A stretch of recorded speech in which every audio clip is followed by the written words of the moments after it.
오늘 말씀 사사기서 6장 33절에서 35절까지 말씀입니다.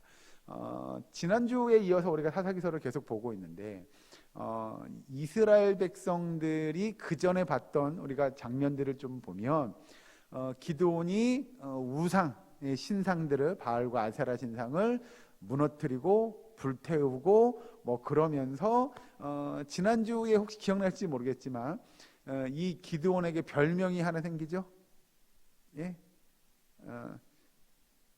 그 기억나십니까 별명? 좋은 별명입니다. 그 밑에 보시면 그 32절에 그날의 기드온을 여룻바알이라 불렀으니 이렇게 얘기하는 여룻바알이라고 하는 별명을 하나 얻게 됩니다.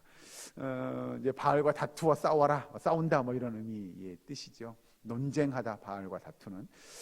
아무튼 뭐 그런 일들이 있었고요. 그리고 오늘 이어서 이제 이 33절에 그때의 미디안과 아말렉과 동방 사람들이 다 함께 모여 요단강을 건너와서 이스라엘 골짜기에 진을 쳤다라고 이야기합니다. 우리가 잘 아는 대로 매년 이 사람들은 파종할 때 또는 그 추수할 때가 되면 이스라엘 백성들에게 몰려와서 모든 것들을 빼앗아가고 또 괴롭히고 했던 사람들. 여기서 우리가 이야기하는 대로 그런 이스라엘 민족들을 괴롭혔던 민족, 우리가 이야기했던 유목민들이라고 일컬어지는 사람들이 이제 함께 몰려와서 진을 치게 됩니다. 그러면 여기서 오늘 좀 우리 살펴볼 게 33절에 이야기하는 대로 요단강을 건너와서 이스라엘 골짜기에 진을 쳤다라고 이야기합니다. 그러면 왜 그들이 하필이면 이스라엘 골짜기였겠느냐라고 이야기한다면 저는 이렇게 이야기할 것 같습니다. 이곳은 중요한 곳이었습니다. 흔히 우리가 이야기하는 보통 이렇게 싸울 때는요 전략적 요충지 뭐 이런 말들을 쓰게 됩니다. 그리고 여러분 여기서 이야기하는 골짜기가 어떤 데인지는 아시겠죠? 골짜기 아시죠? 설명을 좀 드려야 되나요? 이렇게 산이나 계곡이 이렇게 있으면 한쪽과 한쪽이 만나는 이런 데, 우리는 이런 데를 골짜기라고 그러죠. 길이 좁은 데를 우리는 보통 골짜기라고 합니다. 그런데 여러분 이스라엘 민족이 생각하는 골짜기는 우리가 생각하는 골짜기와 조금 다릅니다. 우리는 이렇게 산과 산이 만나는 이 좁은 데를 골짜기라고 하는데 아니요, 이스라엘 민족은 여기도 산이 있고 여기도 산이 있으면 이 사이가 다 뭐예요? 골짜기라고 합니다. 이렇게 이야기하면 이해가 안 되실까 봐 우리가 자료를 준비했습니다. PPT 화면 잠깐 보여주시죠. 자, 이 화면을 먼저 보시면 이스라엘 민족의 12지파의 위치입니다. 지형이 보이시죠? 대충 뭐 어느 지파가 어딘지는 몰라도 되겠으나 오늘 좀 눈여겨봐야 될 곳이 저기 보시면 스불론, 이사갈, 므낫세 이렇게 보이십니까? 보이시죠? 자, 12지파가 가나안 땅을 이렇게 차지하고 앉아 있었는데 그 중에 오늘 중요한 데는 저기 그 갈멜산 스불론 요렇게 해가지고 이사갈 요렇게 해가지고 등장하는 그 선이 하나 있어요. 그리고 여기 이렇게 선이 쭉 올라가죠. 이렇게 올라가는 선 있죠. 이게 뭐냐면 큰 주도로입니다. 즉 뭐냐면 애굽에서 이스라엘 민족, 이 가나안 땅을 이렇게 관통해는 올라가는 주 도로가 이 므낫세를 거쳐서 저기 스불론, 이사갈 사이를 지나서 가는 도로가 주도로예요. 그러니 여기서 등장하는 대로 미디안과 아말렉 동방 사람들이 함께 몰려와서 어디로 오냐? 저기 스불론, 이사갈 도로 중간으로 오게 됩니다. 자, 다음 그림 보여주시죠. 자, 그래서 그걸 좀 확대하면 요렇게 좀 빨간색 이렇게 선 보이시죠 지금? 제가 마우스로 그린 거라 좀 선이 꼬불꼬불합니다. 이해하시고요. 저기 중간에 왜 그러면 여기서 그럼 우리가 길보아산 여기 보이시죠? 길보아산 저 중간에 자리 잡았겠느냐라고 하면 아까 보신 대로 이스라엘 12지파 중에 이 중간을 딱 나눠 놓으면 이스라엘 민족이 두 개로 딱 나눠집니다. 쉽게 얘기하면 북쪽과 남쪽으로 나누는 그 중간선이 되는 거죠. 그 중에 오늘 본문에 등장하는 대로 보시면 자, 아예 다 그림을 다 보고 넘어가겠습니다. 다음 그림 넘겨주시죠. 자, 여기가 이제 우리가 이야기하는 이스라엘 골짜기가 저렇게 펼쳐집니다. 그리고 여기서 이렇게 올라온 여기 점선 보이시죠? 밑에 거? 이쪽 거, 이 점선이 그 주도로예요. 주도로를 끼고 이렇게 올라오는데 이스라엘 골짜기를 딱 끊어놓으면 사람들이 남쪽과 북쪽으로 왕래를 할 수가 없어요. 그러니 그걸 누가 알았어요? 지금 여기 등장하는 미디안 사람, 아말렉 사람, 동방 사람들이 그걸 잘 안 거예요. 그래서 이스라엘 골짜기를 진치고 있는 거야. 아무도 못 지나가 라고 한 거죠. 자, 그리고 나서 이렇게 봐도 이해가 혹시 안 되실까 싶어서 한 장 더 준비했습니다. 다음 그림 보여주시죠. 자, 여기가 지금 뭐예요? 우리가 이야기하고 있는 골짜기입니다. 여러분, 골짜기입니까 평야입니까? 저 이거 보면서 이거 평야 아니에요? 라는 생각했는데, 이스라엘 사람들은요, 자, 우리가 여기서 지금 요쪽에 있는 요 지금 사진 찍고 있는 요 자리가 길보아산입니다. 그리고 저 뒤에, 저기 왼쪽 저 뒤에 보이시죠? 저기가 우리가 이야기하는 요르단이라고 이야기하는 곳인데, 옛날 말로 이야기하면 길르앗 산지가 저 뒤쪽입니다. 그러니까 요 산지 이 중간을 누가 진치고 있어요? 예, 아말렉 사람들, 동방 사람들, 또 미디안 사람들, 이 유목민들 와서 요 골짜기를 진치고 있는 거예요. 쫙 다. 그러니 이스라엘 민족과 어떻게 할 수가 없는 거죠. 주도로 잘라놨죠. 남쪽 북쪽이 왕래를 못하게 만들어놨죠. 그러고 와가지고 얘네들은 남쪽으로 북쪽으로 자유롭게 자기대로 왔다 갔다 하면서 이스라엘 민족들의 모든 것들을 약탈해가는 겁니다. 이제 좀 그림이 그려지시죠? 예. 왜 그들이 여기서 이야기했는데 33절에 등장하는 대로 이스라엘 골짜기에 진을 쳤는지를 이야기하자고 들면, 예, 그렇게 이스라엘 민족들을 둘로 쫙 나눠놓고 자기네들은 마음대로 그 골짜기 사이에서 모든 것들을 취할 수 있는 거죠. 그러니까 이렇게 지형이 좁은 지형이었으면 골짜기에 진 안 쳤을 겁니다. 왜냐하면 골짜기 그 위에서 이렇게 돌 던지고 그러면 전쟁할 수가 없잖아요. 그런데 우리가 이야기하는 골짜기가 우리가 생각했던 거랑 좀 다릅니다. 그림을 잘 보시면. 자, 아무튼 이스라엘 골짜기는 우리가 보면 굉장히 평평한 평지입니다. 이스라엘 백성들이 가지고 있는, 여기서 이야기하는 이스라엘 골짜기는 사실 말씀드린 대로 교통의 요충지였고, 또 굉장히 전략적으로 중요한 거죠. 왜? 애굽에서 올라오는 길도 거기서 차단할 수 있고 북쪽에서 내려오는 길도 차단할 수 있었기 때문에 그렇죠. 그러니까 이스라엘 민족을 반으로 나누기에 굉장히 효과적인 지형을 이 이방 민족들이 잘 알고 그들이 점령했던 거죠. 자, 그들이 이 땅에 점령하고 나서 이제 34절 보시면, 여호와의 영이 기드온에게 임하시니 기드온이 나팔을 불매 아비에셀이 그의 뒤를 따라 부름을 받으니라 라고 이야기합니다. 이스라엘 민족들을 이 미디안 방백들, 유목민들이 와가지고 7년 동안이나 괴롭히게 되고, 그리고 하나님께서 그런 중에 기드온을 부르셔서 여호와의 영이 기드온에게 임하셨다라고 성경에서 가르쳐 줍니다. 내가 반드시 너와 함께 하리니 내가 미디안 사람 치기를 한 사람 치듯 하리라라고 하나님께서 기드온과 약속한 그 약속의 내용을 이제 지키시려고 기드온에게 여호와의 영이 임하도록 하나님께서 그에게 허락해 주셨다라고 하는 거죠. 자, 이 34절 말씀 보시면 여호와의 영이 기드온에게 임하시니 이렇게 이야기하는데요. 이걸 원문을 문자 그대로 해석하면 이렇게 해석할 수 있습니다. 여호와의 영이 기드온을 옷 입히셨다라고요. 그러니까 임했다라는 것이 옷을 입혔다라고 하는 개념의 단어로 등장하게 되죠. 여러분, 성경에서 이야기하는 대로 여호와의 영이 임하게 되면 큰 변화의 역사들을 경험하게 됩니다. 여러분, 뭐 성경은 우리가 굳이 다 찾아보지 않더라도 성경의 여러 가지 역사들을 보면 이스라엘 민족이 위기의 순간에 우리가 앞에 봤던 사사들도 그렇고요, 내지는 그 뒤에 등장하는 이스라엘 민족의 왕들도 그렇죠.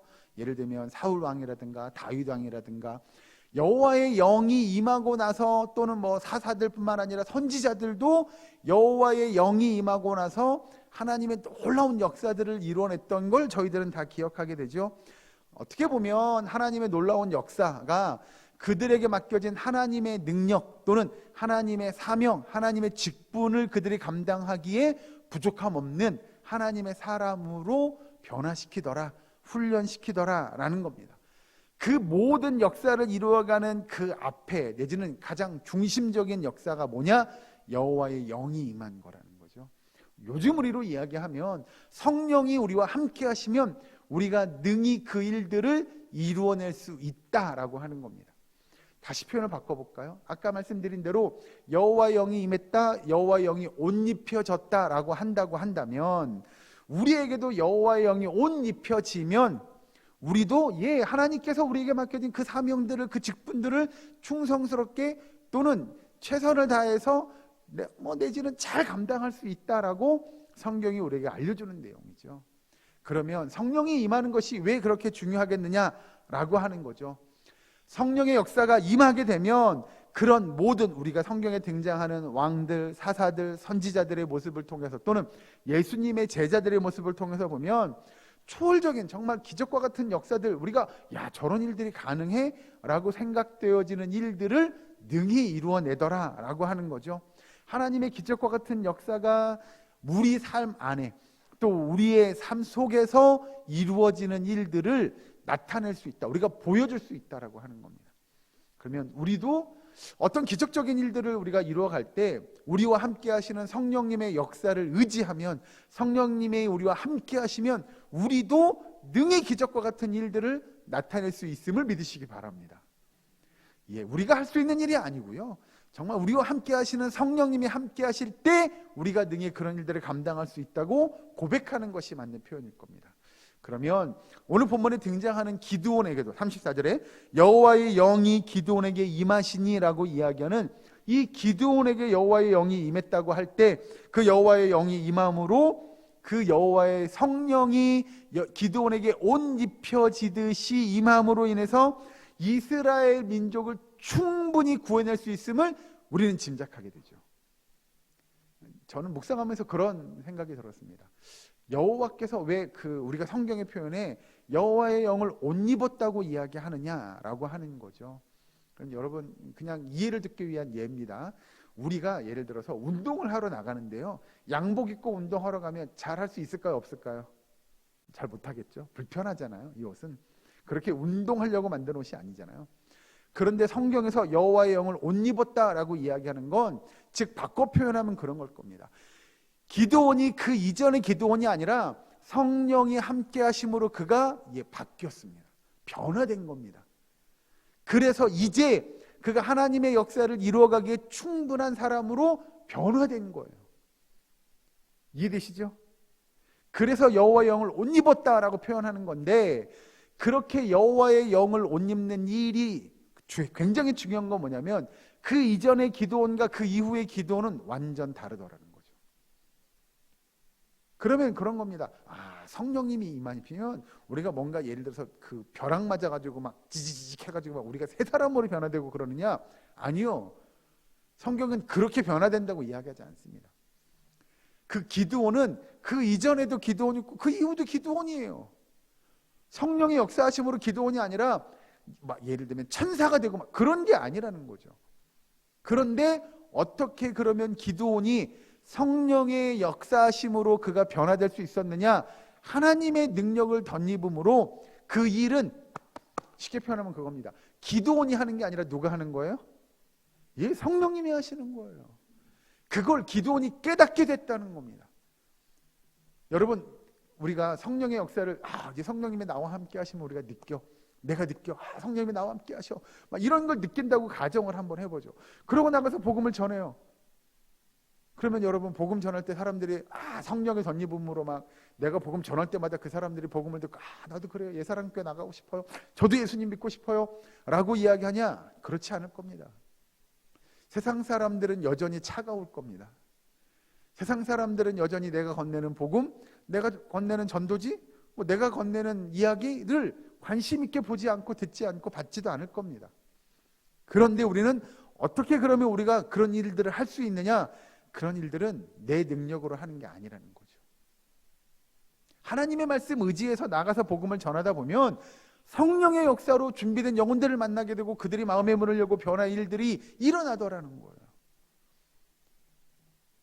그렇지 않으면 이게 내 능력으로 한다고 들면 아무것도 이룰 수가 없습니다.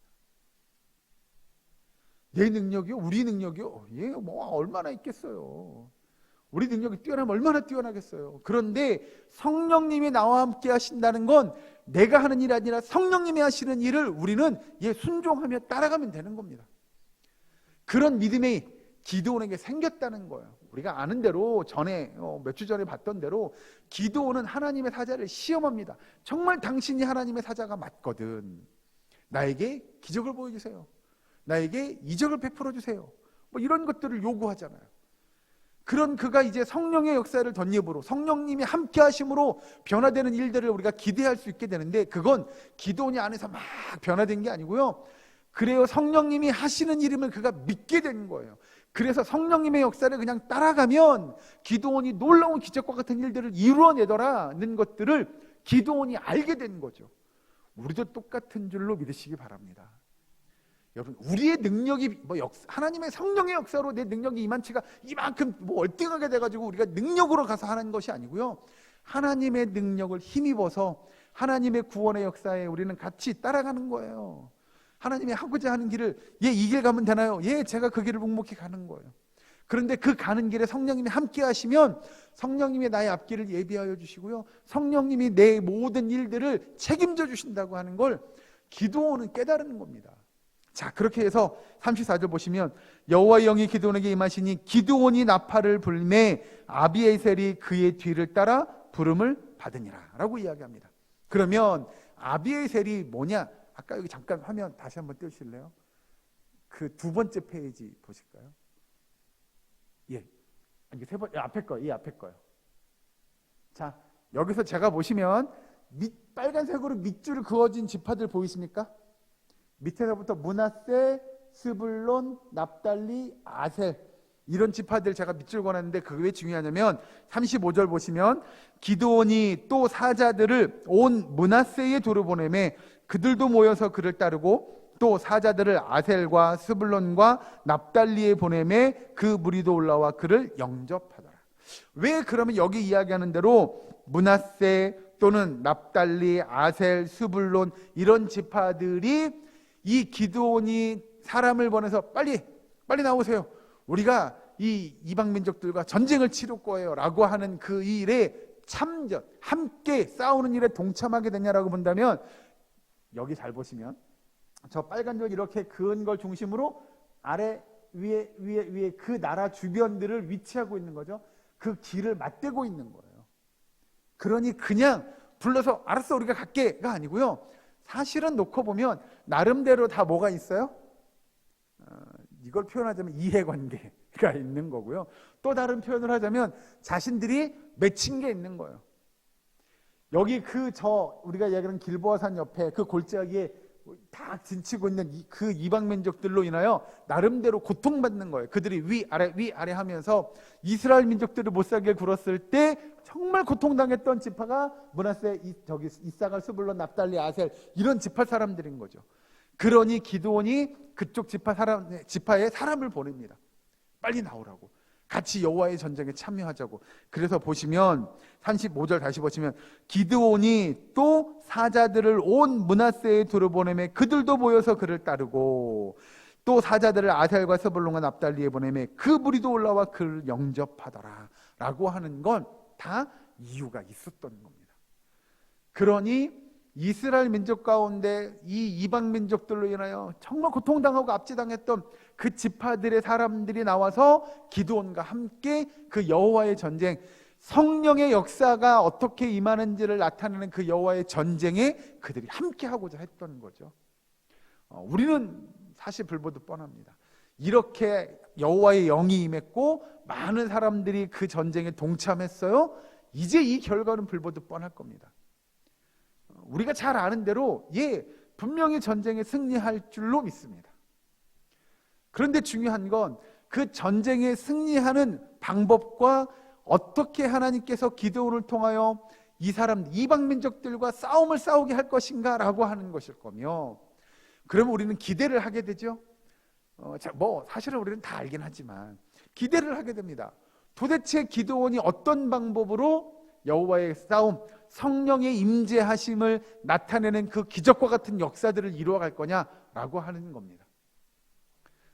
전쟁에 승리할 것은 우리가 이미 다 익히 알고 있지만 하나님께서 기드온을 통하여 어떻게 하나님의 역사, 하나님의 방법들을 나타내 주실지에 대한 기대가 분명히 있다는 거죠. 이걸 오늘 우리의 삶 속에 적용을 해보고 말씀을 마치려고 합니다. 여러분, 기드온이 하나님의 성령의 역사를 덧입어서 성령님과 함께함으로 그가 사용되어지는 거요, 그가 뛰어난 가문이나 또는 우리가 이야기하는 속된 말로 좋은 배경이 있다거나 뭐 속칭 빽이 있다거나 뭐 그런 것도 아니잖아요. 또 그러면 기드온이 좋은 학벌을 가지고 있냐? 아니요, 그것도 아니었어요. 기드온에게 정말 중요했던 것, 정말 필요했던 건 뭐냐면 오늘 본문 말씀대로 여호와의 영인 줄로 믿으시기 바랍니다. 그 하나님의 성령의 역사가 기드온을 변화시키는 줄로 믿으시기 바랍니다. 그러면 오늘을 살아가는 우리에게 그 성령의 역사가 덧입혀지면, 우리가 성령님과 함께 하게 되면 우리도 변화될 겁니다. 우리도 뛰어난 능력의 역사들을 나타낼 수 있을 겁니다. 감히 상상도 할 수 없는 방법으로, 상상도 못했던 하나님의 역사가 저와 여러분을 통해 이루어지는 줄을 믿으시기 바랍니다. 우리는 우리의 능력으로 감당하는 게 아닌 것을 성경은 누누이 강조합니다. 여러분 사사기서를 다 읽어보시면 정말 하나님께서 사사들을 들어 사용하시는 방법이요, 이건 하나님이 이렇게도 일하시는구나 라고 하는 다양한 하나님의 일하시는 방법들을 우리가 깨닫게 됩니다. 그런데 하나님이 사용하시는 그 사람들, 여러 사사들을 보면요, 지극히 평범하고 어떻게 보면 조금 부족한 것 같고 모자른 것 같기도 한 사람들을 하나님은 사용하세요. 예를 들면 능력이 뛰어나다거나 배움이 뛰어나다거나 뭐 하나님께서 간섭 안 해도 다 알아서 할 것 같은 그런 사람들이 아니고요, 하나님의 영이 임하지 않으면 일할 수 없을 것 같은, 하나님이 함께 하시면 나타낼 수 없을 것 같은 그런 지극히 평범하고 어떻게 보면 겸손하고 어떻게 보면 연약한 자들을 하나님은 들어서 사용하시는 줄로 믿으시기 바랍니다. 우리도 그렇게 하나님의 연약한 백성이라고 한다면 하나님이 우리를 이렇게 들어서 사용하시는데, 우리에게 성령님이 함께 하시면 그 기적의 역사를 이루어갈 수 있음을 고백하는 저와 여러분 되기를 주의 이름으로 축원합니다.